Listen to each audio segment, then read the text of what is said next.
All right, welcome. Tonight, we're going to take a tour of one of the most mysterious and honestly most fascinating processes in our neurobiology, dreaming. We're going to look right past all of the folklore and dive straight into the hard science, because what's happening in your brain every single night is anything but random. It's actually a very precisely orchestrated procedure.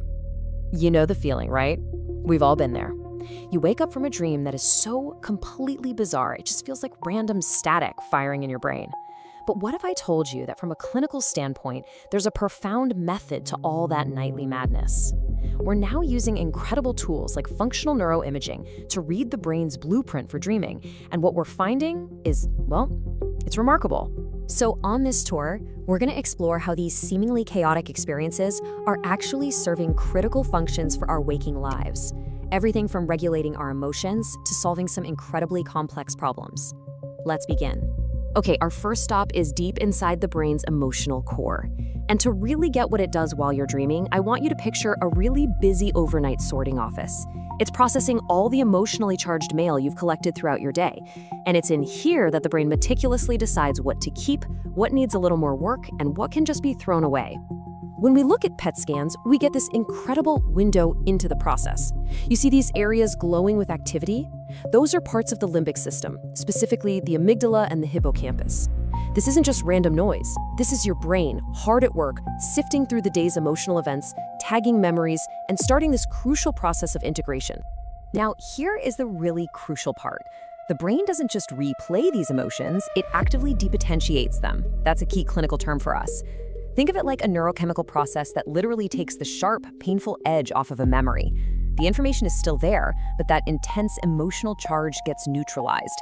This lets you learn from something, say a really stressful presentation at work, without having to carry the full weight of that anxiety into the next day. It is, for all intents and purposes, a form of nightly therapy. And all this emotional processing has a really fascinating side effect. See, by turning down the volume on yesterday's emotions, the brain frees up all these cognitive resources, and it transforms itself into what we can think of as a creative sandbox, a space where the rigid step-by-step logic of our waking mind gets powered down. And that often leads to some incredible breakthrough ideas. What's so wild here isn't what's active, but what isn't. You see that grayed out area?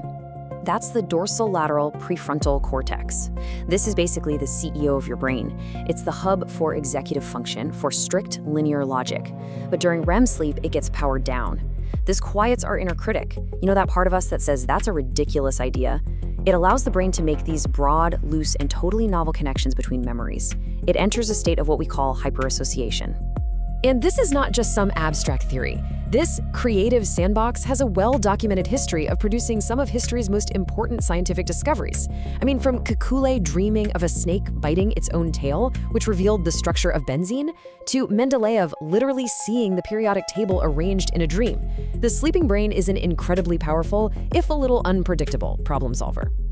So beyond just creativity, dreams also act as this sophisticated, built-in virtual reality simulator for survival.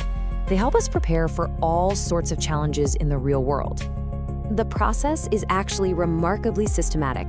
Your brain picks up on a real-world concern, let's say an upcoming difficult conversation.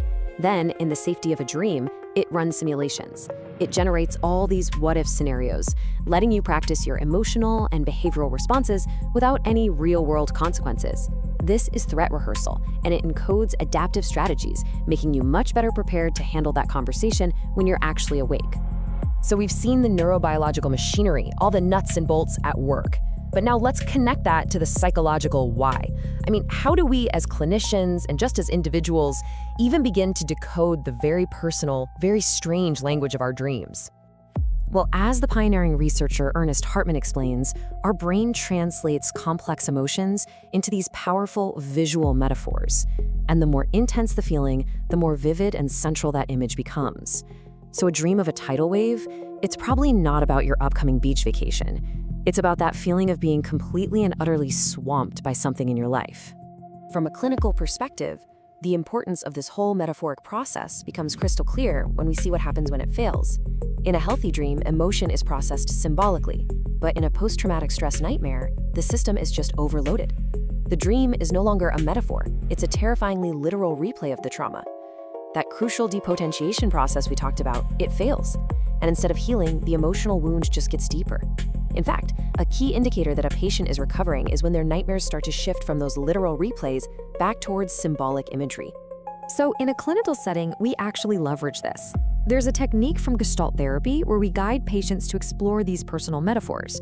By asking a patient to become the tidal wave in their dream, to speak from its perspective, to give it a voice, we help them access and articulate the overwhelming emotion it represents. It's an incredibly powerful way to foster integration and psychological growth. And this brings us right back to the prefrontal cortex we talked about earlier. In the really fascinating state of lucid dreaming, something amazing happens. Regions of the PFC partially reactivate. The CEO is back online, so to speak. This gives the dreamer metacognitive insight, that sudden, stunning awareness that they are dreaming. This can even allow them to seize control of the dream narrative, turning what's normally a passive experience into an active one. It's a really remarkable hybrid state between waking and dreaming. Okay, let's pull all these different threads together now. Let's see how all these distinct functions combine to provide this powerful nightly reset for our minds and our well-being. This chart really illustrates the spectrum of our consciousness. On the far left, you've got the high PFC activity of focused waking thought. Then as we move into daydreaming or mind-wandering, that activity starts to lessen. And finally, we arrive at the low PFC, highly associative state of dreaming. This isn't a failure of the system, it's a purposeful and totally necessary shift in our cognitive style that happens every single night. So what I really hope is clear by now is that dreaming isn't just one thing. It's a whole suite of critical, interconnected cognitive functions. It is your overnight emotional sorter, it's your creative sandbox, it's your survival rehearsal stage run by areas like the anterior cingulates, and it's your personal meaning maker. All of it is working to restore your psychological balance. Ultimately, all these processes work together. Dreaming is how your brain integrates new experiences, how it restores psychological balance, and how it maintains your mental health every single night. It's your therapist, your creative consultant, and your memory archivist, all working the night shift for you. So, I'll just leave you with this thought. The next time you wake up from a strange dream, don't just dismiss it. Try to view it through a clinical lens. Ask yourself, what emotion was my brain trying to work through?